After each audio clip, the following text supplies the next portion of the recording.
This is the D-Link 180 degrees wide-eye HD panoramic camera.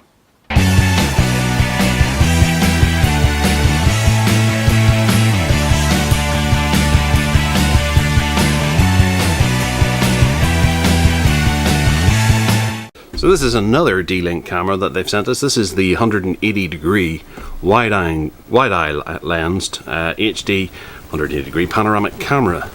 An instant panoramic 180 degree view of everything day or night. Seems like a really nice security camera here, which really packs in everything, especially they show it indoors, but it would be nice to be able to shoot it out of a window at a full garden so that you can get a panoramic of the garden, take in as much information as possible. That would be awesome. And that's what I'd like to have a go with it doing. So we have the Mydlink Lite application that runs on all three. There's Windows Phone Store, Google Play, and Apple Mac or Apple Store. It has night vision, motion and sound detection. A 16GB microSD card is also included, which can record up to 7 days of motion triggered videos. That's kind of nice, and then you access them through the application. So if you have a bunch of D-Link cameras running, they all connect, as you can see here, through the one application on your tablet or phone. Very nice. Or computer, I'm hoping, as well.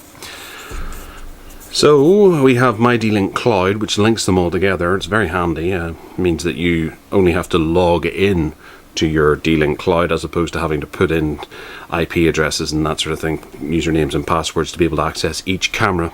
It's all there. HD 720 video with 30 frames per second, 180 degrees wide-eye lens lets you monitor large areas, record up to 7 days, view up to 5 meters in the dark with built-in infrared LED. That'll be interesting to see if that actually is 5 meters or if it's slightly further.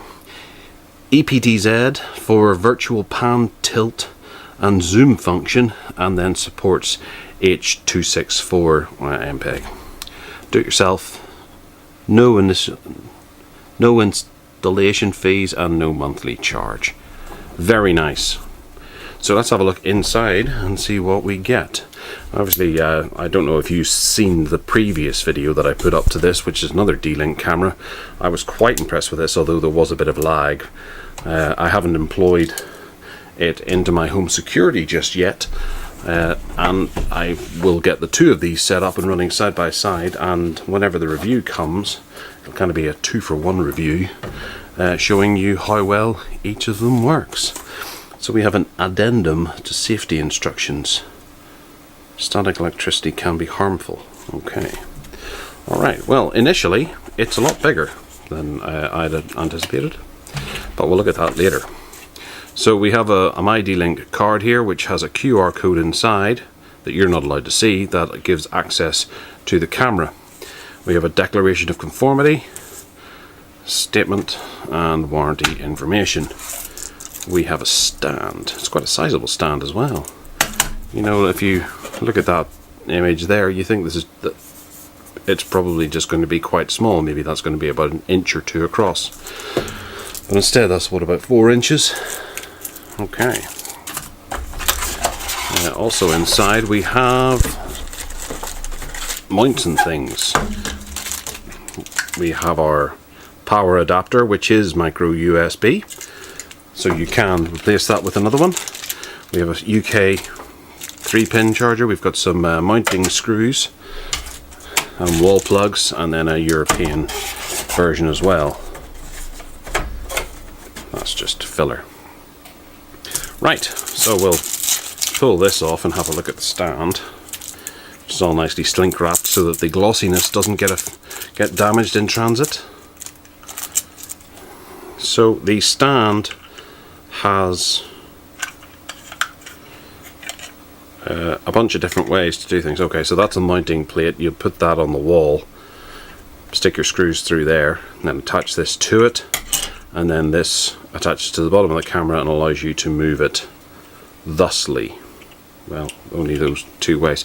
It's really stiff, actually, as opposed to being adjustable. I don't see any way you can actually adjust the tilt like that. It's just stiff, and then that's for tightening it onto the bottom of the camera. There we have the camera, and it is pretty big. We have a rounded area, much like we saw in the previous camera, and they're is a LED down there. Then there seems to be a microphone up there, or perhaps a speaker. Or maybe those are speakers on the bottom, and that's a microphone. And then on the back here, I'll cover that up because it's QRs for registering, I think. We have a WPS button, a reset hole, and a micro USB connector, plus the screw thread for the stand. And it connects like that. So you mount that on the wall, and then you can have it set like this, pointing out a window, or up in a corner, down on something below. So I guess you have to decide when you're putting the wall mount on where you want this to actually be, which way you want it to be facing, because that actually affects the way that you can angle this. So a little bit of logistics has to be put into this before you put it up. And you put it up that way, so you need to mark it out. Oh, this is going to be a pain. I'm going to have to think about this. So we'll put that like that for the time being. Plug this in here. Now we're going to have to do the WPS. Okay, so now we have, well, a bunch of things installed on here. We're going to the top one here because that's the one we've just opened up. There's, oh, firmware. Right, okay, we'll have to do that first. Back in a bit.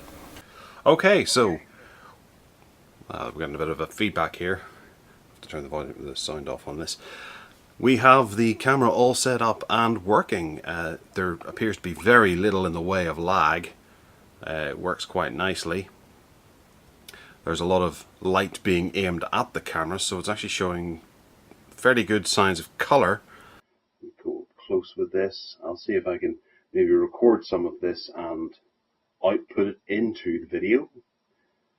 If so, then you'll be watching the video now as opposed to what you see on my phone. But everything looks fairly tasty. It's got a good wide angle. You can see right over here to the wall that's at a right angle. You know, this is a straight table that goes all the way across to the wall over here. And then the other light here is at a right angle as well. So it does do a full 180 degrees or thereabouts. And it's good detail. It really is very good. And we have a look here. See, we're on 480. We can just switch that over to 720, and hopefully we don't suffer any real lag. You can see the muscles in my arm and hand are clearly defined there. And you can make out that I'm using a Nexus. Just about 5 or 10 of my fingers are cut off. And you can see my microphone up above and all that kind of caper. It's really quite a nice camera. Very good for security. I do wonder how well it's going to do if we were to point it out a window or something like that to keep an eye on a garden.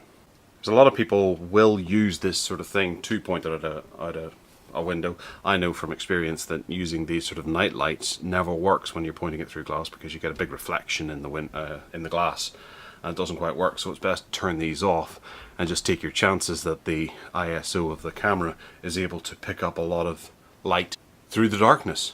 I should mention this is about 162 pounds, by the way. If you have any questions, feel free to throw them in the comments below. Hit that like button, turn on any notifications you might fancy, and other than that, take care.